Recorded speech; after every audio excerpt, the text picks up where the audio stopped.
بسم اللہ الرحمن الرحیم۔ ولی اللہ نے ظاہری صورت سے پوشیدہ مرض تاڑ لیا لیکن بادشاہ کو اس کی خبر نہ دی۔ دراصل اس کی بیماری صفرا یا سودا کی زیادتی سے نہ تھی۔ ہر لکڑی اپنے دھوئیں سے پہچانی جاتی ہے۔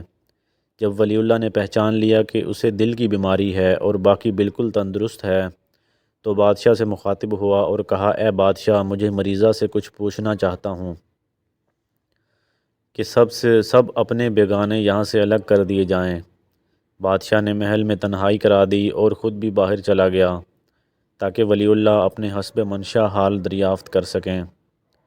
جب سارا محل خالی ہو گیا اور سوائے طبیب اور مریض کے کوئی نہ رہا تو ان بزرگ نے آہستہ آہستہ سوالات کرنا شروع کیے کہ تمہارا شہر کون سا ہے، کیونکہ ہر شہر کا طریق علاج الگ ہوتا ہے، اور تمہارے قرابت دار کون کون سے ہیں، ان میں زیادہ نزدیک کے عزیز کون ہیں، اور ان میں سب سے زیادہ محبت کن سے ہے۔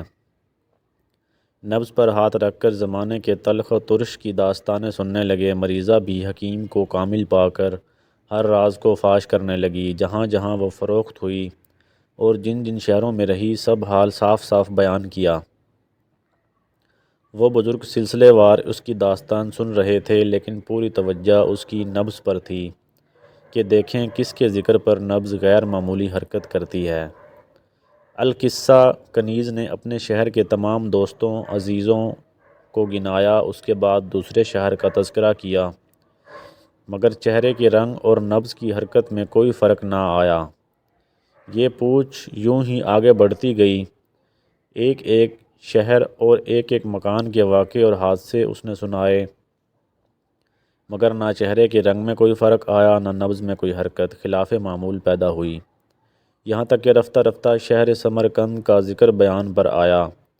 اس کے ذکر کے ساتھ ہی اس نے ایک ٹھنڈا سانس لیا اور آنکھوں سے آنسوؤں کی جھڑی لگ گئی، اور بیان کیا کہ ایک سوداگر مجھے اس شہر میں لایا اور ایک مالک کے ہاتھ جو سنار تھا مجھے فروخت کر دیا۔ اس نے مجھے 6 مہینے تک اپنے پاس رکھا اور اس کے بعد بیچ ڈالا۔ جب وہ اس واقعے کو بیان کر رہی تھی تو غم کی آگ دفعتاً بھڑک اٹھی۔ اس کی نبض حرکت میں آئی اور چہرہ زرد پڑ گیا۔ جب ان بزرگ کو اس بھید سے آگاہی ہوئی تو مریضہ کی بیماری کے طول کھینچنے کا سبب معلوم ہو گیا۔ انہوں نے پوچھا کہ وہ زرگر کس محلے اور کس بازار میں رہتا ہے۔ اس نے بتایا کہ وہ محلہ غاتفر میں پل کے پاس رہتا ہے۔ جب سارے اتے پتے پوچھ لیے تو ان بزرگ نے بہت کچھ دلاسا دیا کہ اب یقین کر کے تیری بیماری گئی۔ چونکہ مجھے تیری بیماری کی اصلیت معلوم ہو گئی ہے، انشاءاللہ تیرے علاج میں جادو کی کیفیت ظاہر ہوگی، مگر ایک پابندی ضروری ہے، وہ یہ کہ یہ بھید تو کسی سے بیان نہ کرے، چاہے بادشاہ تجھ سے کتنا ہی کرید کر پوچھے تو اس پر بھی ظاہر نہ کیجیو۔ پھر وہ بزرگ مریضہ کے پاس سے اٹھ کر بادشاہ کے پاس آئے اور اپنی مصلحت کے مطابق مریضہ کا کچھ حال سنا کر مطمئن کر دیا۔ بادشاہ نے پوچھا کہ حضرت اب تدبیر کیا ہے اور علاج شروع کرنے میں کیا دیر ہے؟ بزرگ نے کہا کہ اس کی بیماری کا علاج تو بس یہی ہے کہ سمرقند سے ایک سنار طلب کیا جائے، اس کو انعام و اکرام کا امیدوار بنایا جائے اور اس کے لیے اشرفیاں اور خلعت روانہ کیا جائے تاکہ وہ اس لالچ میں آ کر تیرے پاس حاضر ہو اور تیرا محبوب اس کی ملاقات سے ایسا خوش ہو کہ یہ غم اور بیماری جاتی رہے۔ جب سنار تیری اتنی داد و دہش دیکھے گا تو وہ اپنے گھر بار سے جدا ہو کر یہیں آ پڑے گا۔ بادشاہ نے اس ہدایت کو دل و جان سے قبول کیا اور عرض کیا، جو حکم آپ دیں گے میں اس کی مکمل تعمیل کروں گا۔ پھر 2 امیر روانہ کیے جو بڑے ذی شعور، امانت دار اور سچے تھے۔ وہ دونوں کے دونوں سمرقند پہنچے اور زرگر کو بادشاہ کے بلاوے کی یہ خوشخبری دی کہ اے استاد، تیرا چرچا تمام دنیا میں ہو رہا ہے، ہمارے بادشاہ نے زیورات کی تیاری کے لیے تجھے امیر بنا دینے کا ارادہ کیا ہے، چنانچہ یہ خلعت اور دینار و درہم تیرے لیے بھیجے ہیں، اور جب تو دار السلطنت میں حاضر ہوگا تو بادشاہ کا مصاحب خاص تو ہی رہے گا۔ زرگر نے جب اتنا کثیر مال اور بیش بہا خلعت دیکھا تو پھولا نہ سمایا، اپنے وطن اور بال بچوں کو چھوڑ دینے کی ٹھان لی، خوشی خوشی مسافت طے کرنے لگا اور اس بات سے بے خبر تھا کہ بادشاہ نے اس کی جان لینے کا قصد کیا ہے۔ ایک عربی گھوڑے پر سوار ہو کر بہت تیزی سے دوڑتا ہوا چلا اور اپنے خون بہا کو خلعت سمجھا۔ جب وہ مرد مسافر دار السلطنت میں پہنچا تو طبیب نے اس کے حضور شاہ میں بڑی خوشی اور اظہار کامیابی کے ساتھ پیش کیا کہ وہ شمع حسن پر جلایا جائے۔ بادشاہ نے زرگر کی بہت خاطر کی اور سونے کا ایک ڈھیر اس کے سپرد کر کے حکم دیا کہ ہنسلی، جھانجھن، کمر پٹا، گھوڑوں کی زینت کے زیور اور وہ تمام برتن اور آرائشی ظروف جو بادشاہوں کی بزم کے لائق ہوں تیار کیے جائیں۔ زرگر نے وہ سب سونا لیا اور بالکل بے خبر اپنے کام میں مشغول ہو گیا۔ ان ولی اللہ نے سلطان سے عرض کی، اے بادشاہ ذی جاہ، اس کنیز کو زرگر کے حوالے کر تاکہ وہ اس کی ملاقات سے آرام پائے۔ بادشاہ نے حسینہ کو زرگر کے حوالے کر دیا۔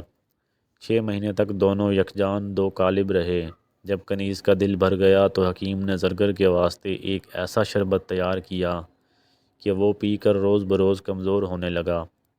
بیماری کی وجہ سے اس کا حسن و جمال پھیکا پڑنے لگا تو رفتہ رفتہ کنیز کا دل بھی اچٹنے لگا، اور جب بالکل بد شکل، بد مزاج اور ہڈیوں کا ڈھانچہ رہ گیا تو بالکل ہی سرد ہو گیا۔ جوں مرد زرگر پر بیماری کا غلبہ ہوتا تھا وہ سونے کی طرح پگھلا جاتا تھا اور کہتا تھا کہ میں وہ مشکی ہرن ہوں کہ صیاد نے جس کی ناف سے سارا خون نکال ڈالا ہو، مگر جس نے اپنی غرض کے لیے مجھے موت کے گھاٹ اتارا ہے وہ یہ نہیں جانتا کہ میرا خون یوں ہی سوتا کا سوتا نہیں رہے گا۔ جو بلا آج مجھ پر ہے کل اس پر بھی آئے گی۔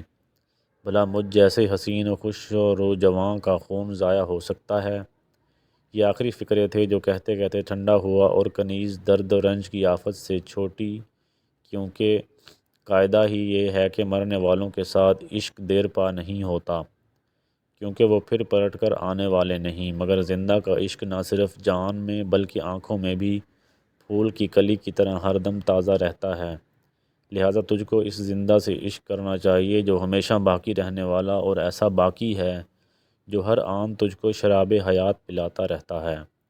عشق اس کا اختیار کر جس کے عشق سے تمام انبیاء نے فروغ پایا، اور یہ کہنا تو کوئی بات نہیں کہ اس بارگاہ تک ہماری رسائی ممکن نہیں۔ اجی بڑے بڑے کام بھی دریا دلوں کے بائیں ہاتھ کا کھیل ہیں۔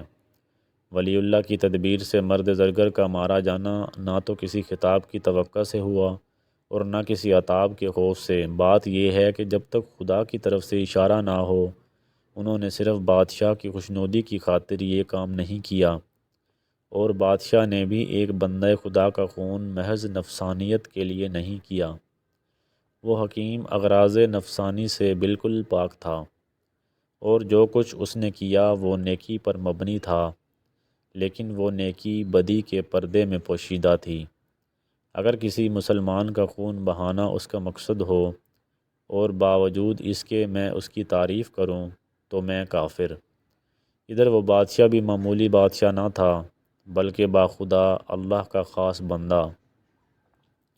تم اپنے احوال و افعال کے لحاظ سے خدا کے پاک بندوں کے احوال و افعال پر قیاس کرتے ہو، مگر دراصل صحیح نتیجے سے تم بہت دور جا پڑے ہو۔ لہٰذا تم طریق انکار و اعتراض میں جلدی نہ کرو۔ دیکھو میں تمہیں ایک اور قصہ سناتا ہوں، شاید تمہارا نصیب یاوری کرے اور تم کوئی اچھی نصیحت حاصل کر لو۔ ناظرین، اگر آپ کو ہماری یہ سٹوری پسند آئی ہو تو ہمارے چینل حافظ سٹوریز کو ضرور سبسکرائب کریں اور گھنٹی کے بٹن کو دبا دیں۔ شکریہ۔